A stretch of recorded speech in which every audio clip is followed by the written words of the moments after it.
Class 11th once again most welcome to our YouTube channel Just Commerce.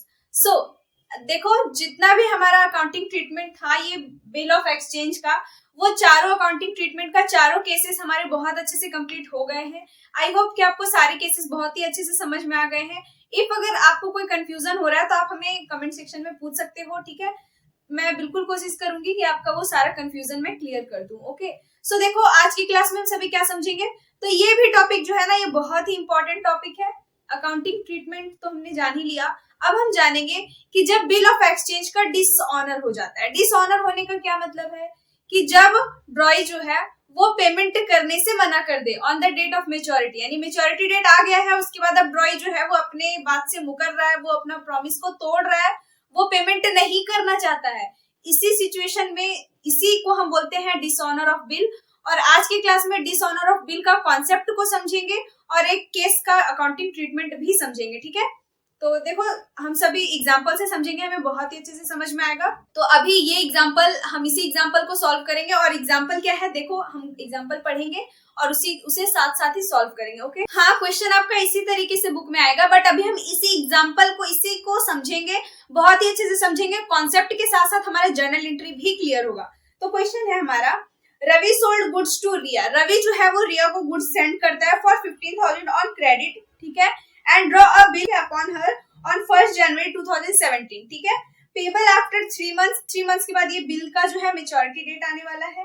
On maturity the bill was dishonour and ₹50 were paid by the holder of the bill as noting charges. देखो यहाँ पे ये एक new word आ गया, noting charges. तो ये noting charges क्या होता है इसे भी हम समझेंगे, और इसमें साफ साफ लिखा हुआ है कि बिल जो है वो डिसऑनर हो गया है। Okay, the journal entries will be recorded in the books of Ravi and Riya, ठीक है। रिया और रवि दोनों के बुक में हमारा जर्नल एंट्रीज जो है वो रिकॉर्ड होने वाला है as given under the following circumstances. देखो अकाउंटिंग ट्रीटमेंट का 4 केस हमने जाना था। हमने जाना था कि कोई भी ड्रॉअर जो है वो अपने बिल को 4 तरीके से वो मेच्योरिटी डेट पे पेमेंट रिसीव कर सकता है। पहला तरीका हमारा था कि जब ड्रॉअर मेच्योरिटी डेट तक उस बिल को अपने पास रखे। दूसरा था कि जब ड्रॉअर उस बिल को बैंक से डिस्काउंट करवा ले मेच्योरिटी डेट से पहले ही। तीसरा केस था हमारा कि जब ड्रॉअर जो है वो अपने क्रेडिटर को बिल इंडोर्स कर दे। और फोर्थ केस था हमारा कि जब ड्रॉअर जो है वो उस बिल को कलेक्शन के लिए बैंक में भेज दे, ठीक है। तो 4 केसेस तो हमने जाना ना, मतलब 4 तरीके से बिल का जो है मेच्योरिटी डेट के दिन पेमेंट होता है, ठीक है। आप जानते हो ना, 4 केस हम पढ़ चुके हैं। तो डिसऑनर भी तो चारों केसेस में हो सकता है ना। हो सकता है कि जब ड्रॉअर जो है वो बिल को अपने पास रखा है उस टाइम पे, मतलब अपने पास रखा है मेच्योरिटी डेट के दिन, मेच्योरिटी डेट तक, उसके बाद भी उससे पेमेंट रिसीव ना हुआ हो। या फिर ऐसा भी हो सकता है कि उसने अपने क्रेडिटर को बिल दे दिया, इंडोर्स कर दिया, एंड उसके बाद भी उस क्रेडिटर को ड्रॉई ने अमाउंट ना भेजा हो, ठीक है। या फिर ऐसा भी हो सकता है कि बैंक में डिस्काउंट करवा लिया गया हो और डिस्काउंट करवाने के बाद ड्रॉई ने बैंक में पेमेंट ही ना किया हो, ठीक है, उस बिल का। या फिर कलेक्शन के लिए भी जब भेजे तब भी यही सिचुएशन आता है। तो देखो ये चारों सिचुएशन का हम पढ़ेंगे। ये तो बस एक क्वेश्चन है, ठीक है। इस क्वेश्चन को मैं आपको ये क्वेश्चन इसलिए बता रही हूँ, इसमें मैंने चारों जर्नल एंट्रीज का केस आपको दिया है इसलिए ताकि आपको पता चले कि सारे केसेस में जो है वो डिसऑनर हो सकता है बिल, ठीक है। अभी तो हम फिलहाल एक ही ए नंबर जो है उसे ही समझेंगे। ए नंबर में हमारा है when bill was kept by Ravi till maturity, जब रवि जो है उस बिल को मेच्योरिटी तक अपने पास रखता है, ठीक है। तो बी और सी अभी हम नहीं समझेंगे, बी और सी हम समझेंगे हमारे आने वाले क्लासेस में। ए नंबर में जब हो तब अकाउंटिंग ट्रीटमेंट कैसे करते हैं। तो सबसे पहले तो यहाँ पे आपको कहानी समझना पड़ेगा। कहानी कैसे समझेंगे, क्योंकि यहाँ पे एक न्यू वर्ड आ गया है नोटिंग चार्जेस, जिसे हमने कभी सुना भी नहीं है ना। तो देखते हैं क्या है। तो यहाँ पे एक जो है वो रवि है, ठीक है। रवि कोई बिजनेसमैन है मान लेते हैं अभी, और इस एक रिया है, ठीक है।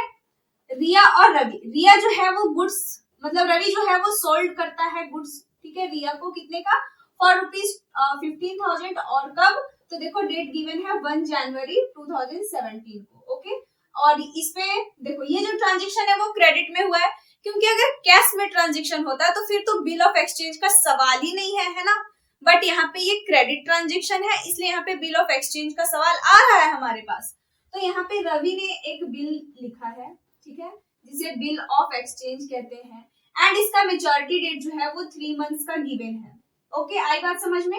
तो इतना कॉन्सेप्ट तो आपको क्लियर है, इतना बात तो पता है कि इतना होता ही है बिल ऑफ एक्सचेंज में। अब हुआ क्या है कि ये रवि, ये मतलब मेच्योरिटी डेट कब आएगा इसका, देखो मेच्योरिटी डेट हम लिख लेते हैं यहाँ पे, तो ये 1 जनवरी है, इससे 3 मंथ्स हम आगे बढ़ेंगे। तो जनवरी टू फरवरी, फरवरी टू मार्च, मार्च टू अप्रैल, 1 अप्रैल आ रहा है हमारा, तो 1 अप्रैल और प्लस 3 डेज और हम ऐड करते हैं ना, ग्रेस डेज, एक्स्ट्रा डेज जिसे बोलते हैं, तो 3 डेज और हम ऐड कर देंगे इसमें, तो हमारे यहाँ पे हो जाएगा क्या 4th ऑफ अप्रैल। ओके, तो 4th अप्रैल जो है हमारा मेच्योरिटी डेट है। अब रवि ने इस बिल को अपने पास रखा है, ठीक है, रवि मान रहा है कि चलो 3 मंथ्स के बाद तो मुझे इस पे पेमेंट रिसीव होने ही वाले हैं, मुझे इतना मतलब टेंशन नहीं लेना कि नहीं मुझे पेमेंट ना रिसीव, ऐसा कुछ नहीं है, बिल तो है मेरे पास, रिया तो मुझे पेमेंट करेगी ही 3 मंथ्स के बाद। अब यहाँ पे प्रॉब्लम क्या हो गया कि ये रवि 3 मंथ्स के बाद जब ये बिल लेकर के रिया के पास जाता है, रिया के पास बिल लेकर के जाता है, तो यहाँ पे एक प्रॉब्लम होता है। तो उस टाइम पे रिया क्या बोलती है, तो देखो रिया को तो उस दिन पेमेंट करना है। अब रवि जो है वो ये बिल लेकर के रिया के पास गया है, बट रिया क्या बोल रही है, रिया बोल रही है कि नहीं अब मैं अभी आपको पेमेंट नहीं करूंगी। लो, यहाँ पे तो हमने इस केस को पढ़ा ही नहीं ना, मतलब बिल ऑफ एक्सचेंज बनाया ही इसलिए गया था ताकि इससे रवि को जो है वो मेच्योरिटी डेट के दिन अमाउंट रिसीव हो जाए, और यहाँ पे ये तो पूरा उल्लंघन हो रहा है बिल ऑफ एक्सचेंज का। शायद रिया को इस बिल के बारे में सारा जानकारी नहीं है, या फिर शायद रिया के पास वाकई में कोई प्रॉब्लम है, कोई सिचुएशन इसका खराब हो सकता है, या फिर रिया सच में डिसऑनेस्ट पर्सन है, वो पेमेंट ही नहीं करना चाहती, कुछ भी हो सकता है, ठीक है। तो देखो यहाँ पे रवि इस बिल को लेकर के रिया के पास गया, रिया ने बोल दिया कि मैं अभी आपको पेमेंट नहीं करने वाली हूँ क्योंकि मेरे पास पैसे नहीं है, या फिर मैं नहीं पेमेंट करूंगी, कुछ भी ऐसा हो सकता है। तो देखो अब क्या हो, तो अब रवि क्या करे इस सिचुएशन में, तो रवि बोलेगा कि नहीं आप ऐसा नहीं कर सकते, हमारा जो ये बिल बना हुआ है ये Indian negotiable act, Indian instrument act, sorry Indian negotiable instrument act 1881 के अंतर्गत है, और इस एक्ट के अंतर्गत अगर आप हमें पेमेंट ना करो तो आपको आपके ऊपर मैं कार्रवाई कर सकता हूँ, ठीक है। अब देखो इस सिचुएशन में क्या हुआ, अब रवि तो सीधा जाएगा कोर्ट के पास, एंड कोर्ट में जाने के बाद रवि सीधा रिया के पास में केस फाइल करेगा। बट यहाँ पे ऐसा हो सकता है ना कि मतलब केस फाइल करने से पहले ही एक अलग से टीम होता है, मतलब डायरेक्टली ये रवि जो है वो सीधा कोर्ट नहीं चला जाता है, कोर्ट जाने से पहले उसे क्या करना होगा। देखो यहाँ पे एक कहानी है, बहुत ही अच्छे से समझो। पहले तो इन दोनों के बीच में ट्रांजेक्शन होता है गुड्स का, ठीक है, गुड्स इसने रवि ने रिया को बेचा है गुड्स, ठीक है, कितने का 15,000 रुपीज का ऑन क्रेडिट, और क्रेडिट में बेचने के कारण से ही रवि ने एक बिल लिखा है, ठीक है, कि इस बिल पे रिया जो है वो पेमेंट करेगी आफ्टर 3 मंथ्स, ठीक है। तो लोग 3 मंथ्स बीत भी गए हैं, मेच्योरिटी डेट आ गया है जिस दिन पेमेंट करना है, अब उस दिन का बात हो गया, तो रवि जो है वो ये बिल लेकर के रिया के पास जाता है, ठीक है। अब रिया इस पेमेंट को करने से मना कर देती है, बस यही कहानी है, ठीक है। अब रिया इस पेमेंट को करने से मना कर देती है, तो ये रवि, ऐसे कैसे हो सकता है आप किसी से पैसे छोड़ देते हो क्या, नहीं ना। तो 15,000 रुपीज जो है वो लेकर के रवि जो है वो जाता है कोर्ट, लेकिन कोर्ट सीधा नहीं चला जाता, सीधा कोर्ट जाना सही नहीं होता है, इसे कोर्ट से पहले भी एक अथॉरिटी बना हुआ है, इस अथॉरिटी में जाता है, ठीक है।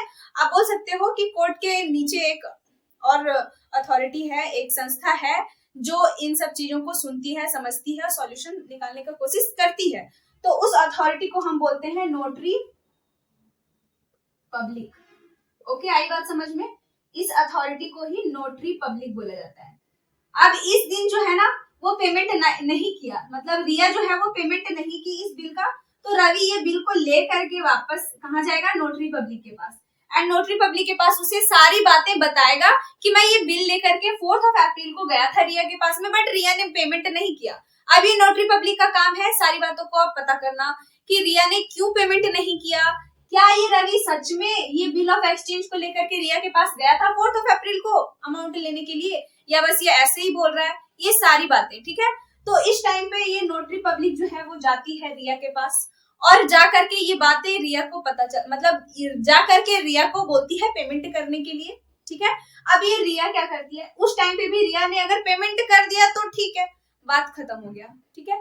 बट अगर रिया ने उस टाइम पे भी पेमेंट नहीं किया, तब फिर ये मामला जो है वो जाता है कोर्ट। आई बात समझ में। अब ये मामला कोर्ट चला गया है, अब ये कोर्ट में एक केस के रूप में फाइल बन गया है, और अब इस पे केस चलेगा। अब अगर बीच में रिया पेमेंट कर दे तो ठीक है, नहीं तो पेमेंट तो फिर हो ही जाना है, क्योंकि बिल ऑफ एक्सचेंज जो है वो एक नेगोशिएबल इंस्ट्रूमेंट है, स्टाम्प पेपर है, ओरिजिनल डॉक्यूमेंट है ना, और इस पे तो कोई अमाउंट ऐसे बचा नहीं सकता है ना। तो वही बात है यहाँ पे। तो नोटरी पब्लिक जो है वो इतना काम करने के बदले में एक फी वसूल करती है, ठीक है। लेट्स से कि ये बिल जो है वो 15,000 रुपीज का है ना, 15,000 रुपीज का बिल है। नोटरी पब्लिक आपका बात को सुनेगी, फिर ये जाएगी रिया के पास में, एंड रिया के पास में जाने के बाद इतना सारा कार्रवाई करेगी, तो ये कोई फ्री का थोड़ी ना है, मतलब इसमें भी जो मेंबर है उनसे तो चाहिए ना सैलरी, रेमुनरेशन कुछ तो चाहिए, वो समाज सेवा करने के लिए नहीं है, ठीक है। तो उन्हें भी लेना पड़ेगा चार्ज कुछ। तो ये नोटरी पब्लिक जो है वो रवि से चार्ज लेती है। चार्ज क्या लेती है, मान लो कि 1500 रुपए में 100 रुपए वो ले लेती है। और सॉरी, क्वेश्चन में तो गिवन है ना कि 50 रुपए नोटिंग चार्जेस है, हाँ, तो 50 रुपए जो है ये 1500 में ले लेती है ये नोटरी पब्लिक, समझ में आया। और ये हो गया मतलब 15,000 और ये प्लस 50 रुपया और 1550 रुपया जो है, ये 50 रुपया जो है एक्स्ट्रा नोटरी पब्लिक लेती है रवि से, ठीक है। बट ये रवि इसे अपने पैकेट से नहीं देता, मतलब अभी तो दे देगा, उस टाइम पे तो दे देगा रवि अपने पैकेट से, बट जब ये टाइम आएगा रिया को पेमेंट करने का बिल ऑफ एक्सचेंज, तो उस टाइम पे ये जोड़ के ये 50 रुपया और लेगा। क्यों? क्योंकि अगर रिया पहले ही पेमेंट कर देती तो ये 50 क्यों खर्चा होता, नहीं होता ना। ये तो रिया के कारण से ही हुआ है ना 50 रुपया खर्चा, तो ये सारा जो देने का श्रेय जाता है वो पूरा रिया के ऊपर जाता है, ड्रॉई के ऊपर। आई बात समझ में? तो ये है कहानी, आई बात समझ में। पहले ही नहीं जाते कोर्ट में, कोर्ट से पहले भी एक छोटा सा अथॉरिटी बना हुआ है जिसे नोटरी पब्लिक बोलते हैं, और ये नोटरी पब्लिक जो है वो आपका काम करने के बदले में कुछ चार्जेस कट करती है, ज्यादा नहीं, छोटा अमाउंट ही होता है, ठीक है, जिसे नोटिंग चार्जेस बोलते हैं। और ये जो नोटरी पब्लिक जो अमाउंट लेती है ना, उसे ही नोटिंग चार्जेस बोलते हैं। तो इस क्वेश्चन में जो 50 रुपीज हमारा लिखा गया था, यही था हमारा नोटिंग चार्जेस। आई बात समझ में? आई होप कि आपको ये समझ में आ गया कहानी। मुझे नहीं पता कि कहानी को मैंने इंटरेस्टिंग वे में बताया या नहीं, बट आई होप कि आपको कॉन्सेप्ट कम से कम क्लियर हो गया हो, ठीक है। सो अब हम इस कॉन्सेप्ट, मतलब ये जो इसे मैंने किया, इसे क्लीन करती हूँ, और देखो फिर से क्वेश्चन को पढ़ते हैं और अब हम सॉल्यूशन करेंगे, ठीक है। तो देखो फिर से हम क्वेश्चन को पढ़ते हैं क्योंकि क्वेश्चन मैं भूल गई। तो क्वेश्चन है आपका, रवि ने रिया को गुड्स सोल्ड किया 15,000 रुपीज का ऑन 1 जनवरी 2017, जिसका मेच्योरिटी डेट 3 मंथ्स के बाद है, और बिल जो है वो डिसऑनर हो चुका है, ओके। 50 रुपए नोटिंग चार्जेस, और जर्नल एंट्री जो है वो आपको करना है रवि के बुक में और रिया के बुक में, और हम ए नंबर को भी बना रहे हैं क्योंकि बी और सी जो है वो हम नेक्स्ट क्लास में समझने वाले हैं। तो ए नंबर आप यहाँ पे ऐसे दे दो, इधर हम रवि के बुक में करेंगे जो कि ड्रॉई है, सॉरी ड्रॉअर है, एंड इधर हम रिया के बुक में करेंगे जो कि ड्रॉई है, ठीक है, रिया, ठीक है, ओके। चलो सबसे पहली बात, जो 2 एंट्री, मतलब हम सारे क्लासेस में जो 2 एंट्री पढ़ते आए हैं, वो 2 एंट्री तो कहीं चेंज नहीं होने वाला।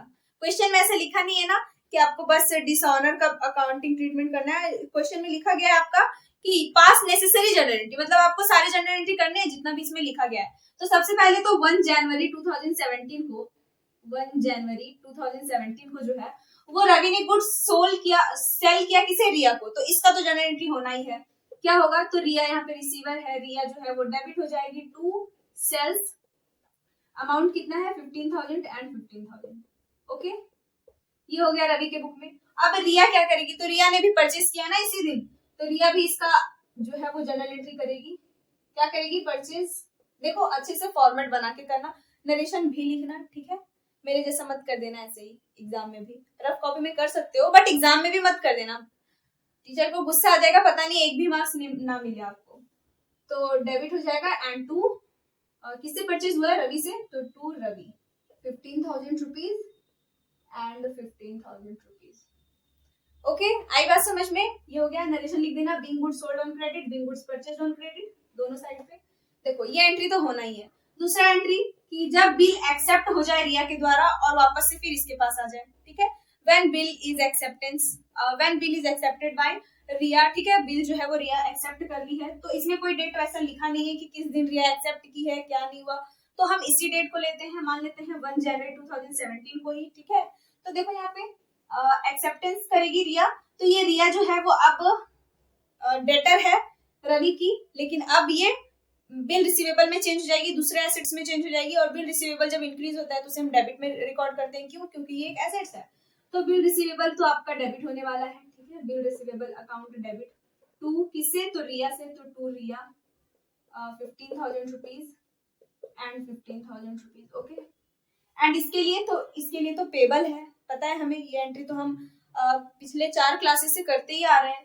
तो यहाँ पे बिल्स पेबल आपका, सॉरी, डेबिट में आपका क्या होने वाला है? जो रिसीव करेगा। तो ये बिल को कौन रिसीव करेगा? रिया से रवि रिसीव करने वाला है। तो रवि जो है वो डेबिट हो जाएगा टू बिल्स पेबल अकाउंट।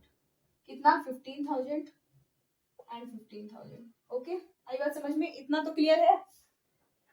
देखो अब जो है रवि ने इस बिल को अपने पास रखा है कब? मैच्योरिटी डेट तक।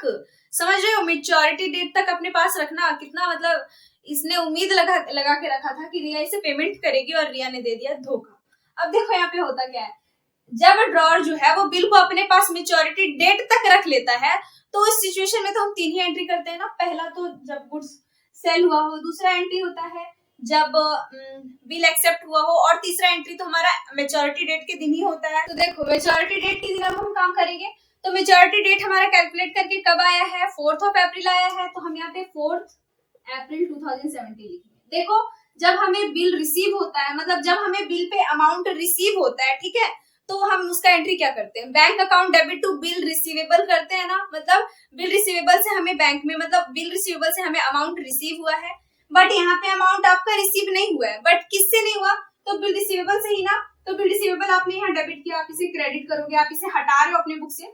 देखो जब रिसीव हो रहा है अमाउंट तब भी तो बुक से हटा ही रहे हैं ना, क्योंकि अब आपका ये बिल रिसीवेबल रहा नहीं अब आपके पास, आपको उसके बदले में अमाउंट रिसीव हो जाता है तो आप इसे क्रेडिट करके खत्म कर देते हो। तो यहाँ तो आप सबसे पहले खत्म करो इसे क्रेडिट करके, ठीक है। अब क्रेडिट करके खत्म तो कर दिए, बट इसके बदले में आपको अमाउंट रिसीव हुआ है क्या? नहीं। तो हम क्या करेंगे? तो देखो ये अमाउंट अब आपका रिसीव नहीं हुआ। आपने रिया को डेबिट किया था, वो आपकी डेटर थी, आपने उसे अपने बुक में डेटर के रूप में रिकॉर्ड किया। फिर वो रिया आपकी बिल रिसीवेबल में बदल गई और अब वो आपकी डेटर नहीं रही है, ठीक है। तो आपने उसे फिर क्रेडिट करके खत्म कर दिया। बट अब रिया जो है आपको पेमेंट नहीं कर रही है, वो आपका वापस से डेटर बन गई है, ठीक है। अब आपको फिर से उससे अमाउंट लेना है, आप उसे छोड़ नहीं सकते ऐसे ही, ठीक है। तो अब आपको यहाँ पे रिया को फिर से रिकॉर्ड करना पड़ेगा। तो रिया जो है वो आपकी फिर से यहाँ पे डेबिट होगी। क्यों? क्योंकि आपको रिया से फिर से अमाउंट अब लेना होगा, रिसीव करना होगा, ठीक है। तो ये जर्नल एंट्री आप करोगे डिसऑनर के टाइम पे, ठीक है। बीइंग बिल डिसऑनर, यहाँ पे जर्नल एंट्री लिख लेना, ठीक है। Being bill dishonoured, okay. अब देखो ये तो काम आप कर लिए हैं, बट यहाँ पे एक नोटिंग चार्जेस भी है, देख सकते हो आप क्वेश्चन में 50 रुपीज। तो वो पेमेंट कौन करता है? तो मैंने अभी आपको क्या बोला कि ये रवि अपने पैकेट से नोटिंग चार्जेस नहीं देने वाला। क्यों? क्योंकि रवि का कोई गलती नहीं है, अपने पैकेट से क्यों पेमेंट करे, है ना। कोई गलती है ही नहीं रवि का, तो अपने पेमेंट से क्यों पेमेंट करे, सॉरी अपने पैकेट से क्यों पेमेंट करे। तो ये जो 50 रुपीज इसका पेमेंट हुआ है ना एक्स्ट्रा, वो भी ये रिया से ही लेने वाला है बाद में, ठीक है।